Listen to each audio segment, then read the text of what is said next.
What's gaming gamers? Today I've got a build for you using Titan's Strand subclass Berserker paired with the exotic Leg Armour Abeyant Leap. You can get Abeyant Leap by completing the Lightfall Campaign using your Titan on Legendary, or you can complete Legend or Master Lost sectors on a day that rewards Leg Armour. Abeyant Leap improves your Dranker's Lash aspect, summoning 3 suspending projectiles instead of 1, as well as making those projectiles track more aggressively and travel further. To top it off, when you suspend an enemy, you gain Woven Mail, which gives you all the more reason to suspend wherever you can. The playstyle for this build will be similar to my Hunter Strand video in that suspending enemies is the primary objective, but instead of suspending every enemy, this build will suspend specific high-priority targets with grenades and groups of adds with the Titan Barricade. Woven Mail will be used to its fullest potential as well, with this build having a more aggressive playstyle in most content due to Woven Mail's 60% damage resistance. For the subclass build, these are my prescriptive recommendations: Blade Fury Super, Rally Barricade, whichever jump you prefer, Frenzied Blade, Shackle Grenade, Dranker's Lash, Into the Fray, Threat of Mind, Threat of Generation, Threat of Warding, and Threat of Continuity.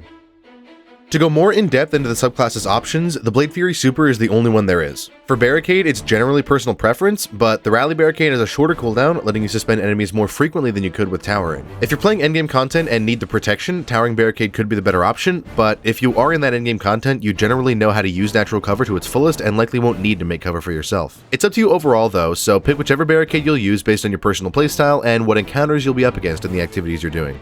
Frenzied Blade is the only melee option, but it's a really good melee. It will sever any targets hit by it for around 10 seconds. Sever is a debuff that decreases the enemy's damage output by 33%, and when severed enemies die, they spawn a Tangle. Next, choose the Shackle Grenade for its Suspend properties. Suspended enemies, similar to severed enemies, will spawn a Tangle upon death, and with the Into the Fray aspect, you'll get Woven Mail when you destroy a Tangle or cast your super, so make sure to destroy any Tangles you create to keep your Woven Mail uptime as consistent as possible. The Dranker's Lash aspect will spawn a tracking projectile that travels across the ground that will suspend any targets hit by it. It has a somewhat short range on its own, along with a weak tracking capability, but with the Abeyant Leap legs, both the range and the tracking on the projectiles are increased significantly, along with giving it 2 more projectiles for a total of 3. The Into the Fray aspect increases the utility of Tangles. When you destroy one, it will grant you and nearby allies Woven Mail for 10 seconds. Into the Fray will also gift you a 400% increase to your melee recharge rate while you have Woven Mail. Importantly, this 400% increased melee recharge rate activates when getting Woven Mail from any source, not just by destroying a Tangle. For fragments, these are mostly set in stone. Firstly, Threat of Generation is, in my opinion, the best fragment for Strand. Threat of Generation will grant you grenade energy by simply dealing damage, letting you suspend more often with your Shackle Grenade. It does lower your discipline stat by 10 points, but because of the fact that you'll be dealing damage constantly with your guns, the 10-point difference is negligible. The next fragment you should pick is Threat of Mind. Threat of Mind will refund you class ability energy when killing an enemy who is suspended. However, you have to get the final blow in order to receive the energy. If a teammate kills anything you've suspended, you won't be refunded that energy. However, you can regenerate energy for yourself by killing enemies other people have suspended. So if you have a fire team of 3 people all using the Strand subclass, you can all be suspending enemies and get class ability energy from each other's suspended targets. Threat of Mind is important for regenerating your class ability faster, without having to use up armor mod slots on class ability regenerating mods like Absolution or Insulation. That isn't to say those mods are a bad choice, but I'll talk more about mods a bit later on in the video. The third fragment is Threat of Warding. This fragment will grant you Woven Mail upon picking up an Orb of Power, which, due to the Into the Fray aspect, will increase your melee regeneration rate by 400% on top of the 60% damage resistance already granted by Woven Mail. Threat of Warding does decrease your resilience stat by 10, but losing the 3% damage resistance to lower resilience is meaningless when compared to the 60% damage resistance gain when Woven Mail is active. The fourth and final fragment is Threat of Continuity. This will increase the duration of your Suspend, Unravel, and Sever effects by 50% each. I find this one important mostly for the Suspend uptime, as it increases the total time an enemy is suspended from 8 seconds to 12 seconds. The longer enemies are suspended, the longer those enemies are not a threat to you, and the longer you have to kill them to regenerate your class ability energy. And that's that for the subclass build. It's pretty straightforward, with it mostly being centered around making sure you have the ability to suspend on command, with a small emphasis on giving you a little more out of Woven Mail.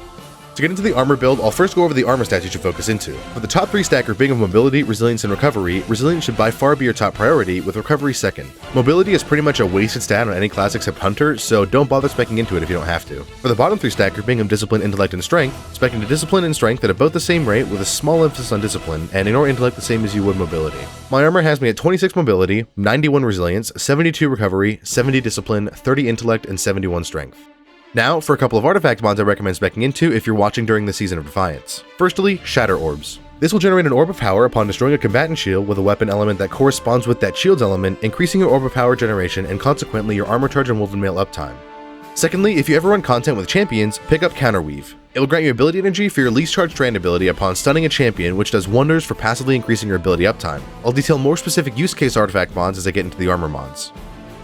To get into mods, I'll put everything on screen for a prescriptive mod setup and get into reasonings and alternatives after. For your helmet, run Siphon mods for whatever affinity corresponds with the weapon you use the most. For your arms, run 1 Impact Induction, 1 Focusing Strike, and 1 Bolstering Detonation mod. For your chest piece, run 2 Charged Up mods and 1 Harmonic Resistance mod. For your legs, run a Stacks on Stacks mod and whichever Surge mod corresponds with the weapon you use the most. Lastly, on your Titan mark, run 1 Bomber, 1 Reaper, and 1 Time Dilation mod. Getting into more detail with the armor build, your helmet is pretty straightforward. You want to generate as many orbs as possible, so if you're an average Callus Mini Tool enjoyer like myself, put as many Solar Siphon mods as you can fit. If you're running an activity that has a Void Surge and you're running a Void weapon, swap the Siphon mods to Void to get the most out of them. If you're constantly changing weapons, you should be constantly changing your helmet's mods as well to make sure you're continuously generating as many and as powerful orbs as you can. If you find yourself in an activity where you require ammo, say a Nightfall Strike with the Famine modifier, don't be afraid to slot in an ammo finder. The orb's potency isn't as important as the fact that you are generating orbs because they're mostly for armor charge purposes and not for pure super generation, so if you can only fit 1 Siphon mod in, that's perfectly fine. To detail the mods on your arms, first I have to go over your stats. If your discipline or strength are 70 or below like mine are, run a Font of Vigor and a Font of Focus mod. The font mods will increase a specific stat by 30 points if you currently have an armor charge, so if you have flatter overall stats, font mods are your friends for getting base regeneration up. If you prefer your stats more spiky and less balanced and you have higher discipline and strength, then Impact Induction, Focusing Strike, and Bolstering Detonation will be your best choices.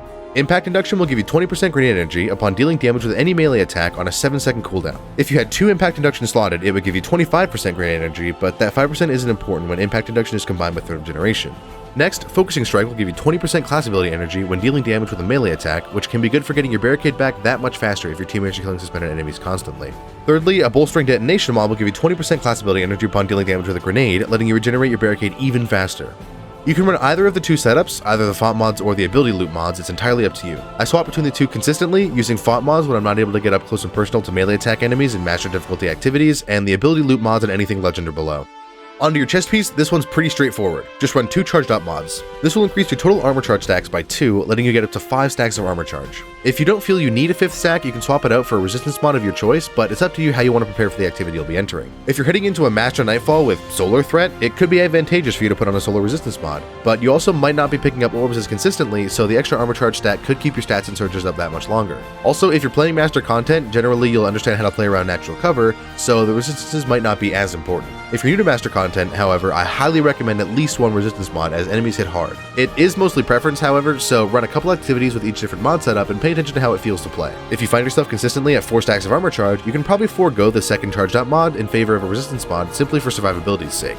If you find yourself plenty survivable but struggling to keep uptime on your armor charge, run the second charged up mod and give yourself a little extra breathing room.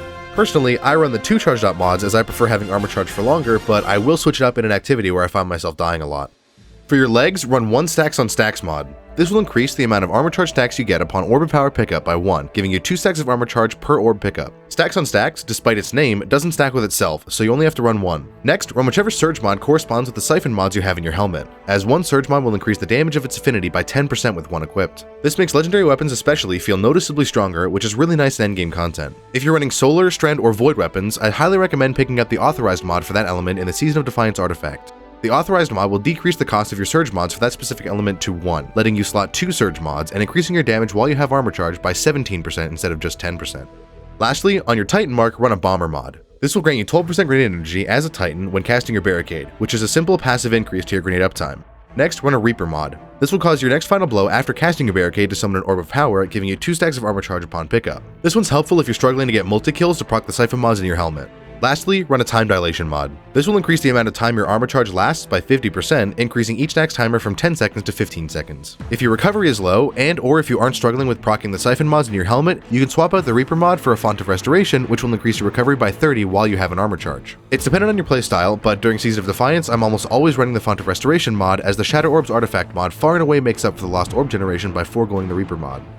Now that the armor build is out of the way, I can get into weapon choices for this build. A really strong option is Osteostriga, as it will proc Threat of Generation constantly, almost passively regenerating your grenade energy. If you don't have, aren't a fan of, or otherwise don't want to use Osteo, any Strand weapon will work really well with this build, especially if you use the Season of Defiance artifact mods Untangler and Threaded Blast. Untangler will suspend targets damaged by the explosion caused by destroying a tangle.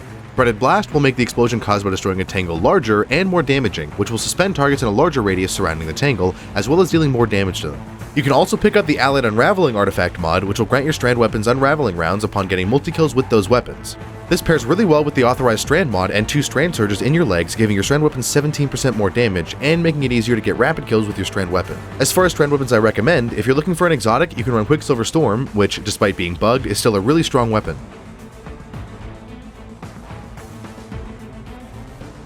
Alternatively, if you've done the final Strand quest, you can use the Final Warning Sidearm, which is also a really fun, unique weapon. If you're looking for legendary options, the auto rifle and sidearm from the Root of Nightmares raid, Rufus's Fury and Michael's Reverence have some good rolls on them. If you don't raid or otherwise haven't gotten a good roll on these weapons, easier ones to farm are the Synchronic Roulette Submachine Gun and the Circular Logic Machine Gun from Terminal Overload. Machine guns are really good and really fun to use right now, so I do highly recommend Circular Logic. Other than any Strand weapon and Osteostriga, there really aren't any weapons that heavily synergize with this build, so use whatever you feel like using.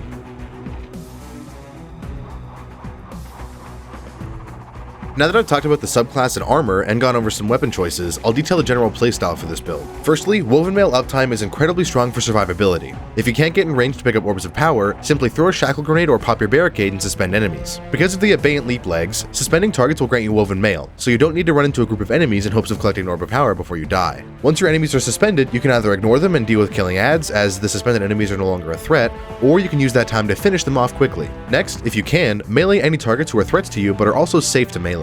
Your powered melee will sever any target hit by it, reducing their damage dealt by 33%. This is best done when you have Woven Mail, as you'll have the damage resistance to tank their full damage output before they've been severed. For example, I melee the Wyverns when running the Terminal Overload public event on Neomuna because those things do an absurd amount of damage, and lowering that by 1/3 is really helpful for surviving their relentless onslaught. That's basically it though. Suspend enemies, use your powered melee on enemies that deal high amounts of damage when safe to do so, and be generating orbs and collecting them to keep Woven Mail up as constantly as possible. This build has a pretty low skill floor, but the ceiling is pretty high, and it's a lot of fun to be going toe-to-toe with Cabal Gladiators on Legend or Master difficulty when a solar threat is active and actually survive.